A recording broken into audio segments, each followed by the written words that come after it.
in the new regime. MAT is proposed to be made final tax, so there will be no further credit accumulation from 1st April 2026. In line with this change, the rate of final tax is being reduced to 14% from the current MAT rate of 15%.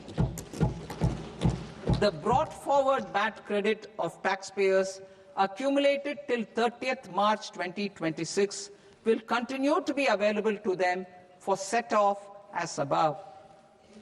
Indirect taxes. I shall now take up proposals related to indirect taxes. My proposals for customs and central excise aim to further simplify the tariff structure, support domestic manufacturing, promote export competitiveness, and correct inversion in duty. To continue weeding out long-continuing customs duty exemptions, I propose to remove certain exemptions on items which are being manufactured in India or where the imports are negligible. Similarly, to further simplify the process of ascertaining the rate of duty applicable on a particular item, I propose to incorporate certain effective rates in various customs notifications to the tariff schedule itself. I shall now take up sector-specific proposals. Promotion of exports of marine, leather, and textile products. I propose to increase the limit for duty-free imports of specified inputs used for processing seafoods for export from the current 1% to 3% of FOB value of the previous year's export turnover.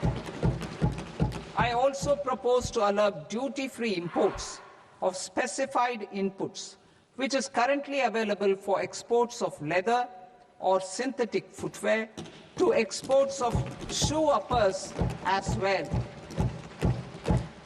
I propose to extend the time period for export of final product from the existing 6 months to 1 year for exporters of leather or textile garments, leather or synthetic footwear, and other leather products. Energy transition and security.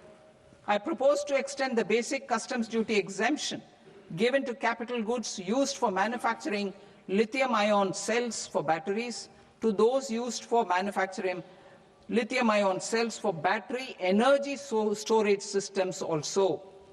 I propose to exempt basic customs duty on import of sodium antimonate for use in manufacture of solar glass.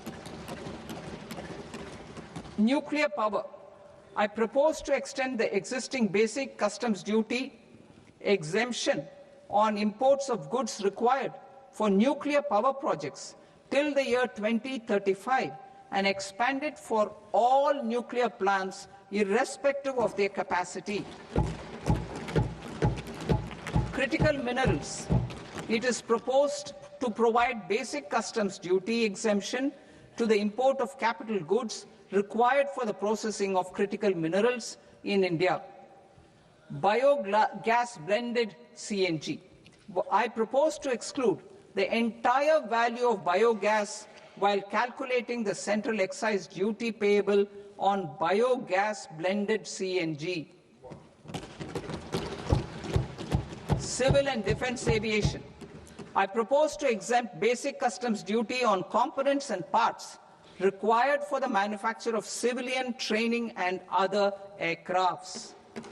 It is proposed to exempt basic customs duty on raw materials imported for the manufacture of parts of aircraft to be used in maintenance, repair, or overall requirements by units in the defense sector. Electronics.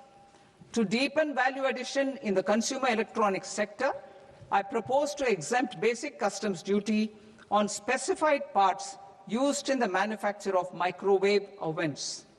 Special economic zone. To address the concerns arising about utilization of capacity by manufacturing units in the special economic zones due to global trade disruptions, I propose as a special one-time measure to facilitate sales by eligible manufacturing units in SEZs to the domestic tariff area at concessional rates of duty. The quantity of such sales will be limited to a prescribed proportion of their exports. Necessary regulatory changes will be undertaken to operationalize the measures while ensuring level playing field for the units working in the DTA. Ease of living. To rationalize the customs duty structure for goods imported for personal use, I propose to reduce the tariff rate on all dutiable goods imported for personal use from 20% to 10%. To provide relief to patients, particularly those suffering from cancer, I propose to exempt basic customs duty on 17 drugs or medicines. I propose also to add 7 more rare diseases for the purposes of exempting import duties on personal imports of drugs, medicines, and food for special medical purposes used in their treatment. Customs process. India's role and share in the global trade is poised for a major leap in line with our ambition and journey towards Viksit Bharat.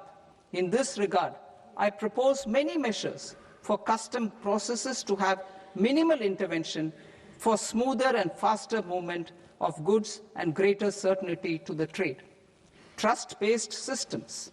I propose to enhance duty deferral period for Tier 2 and Tier 3 authorized economic operators, known as AEOs, from 15 days to 30 days. I propose to provide eligible manufacturer importers the same duty deferral facility. This should encourage them to get themselves accredited as a full-fledged Tier 3 AEO in due course. To provide greater certainty and for better business planning, I propose to extend validity period of advance ruling binding on customs from the present 3 years to 5 years. In the spirit of the whole of government approach,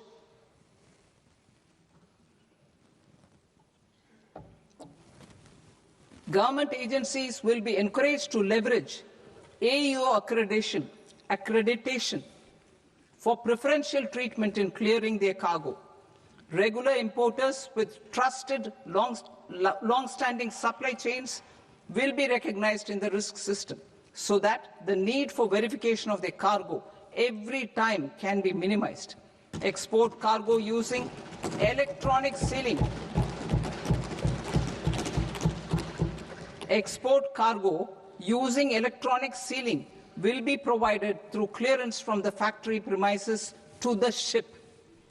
For import of goods not needing any compliance, filing of bill of entry by a trusted importer and arrival of goods will automatically notify customs for completing their clearance formalities.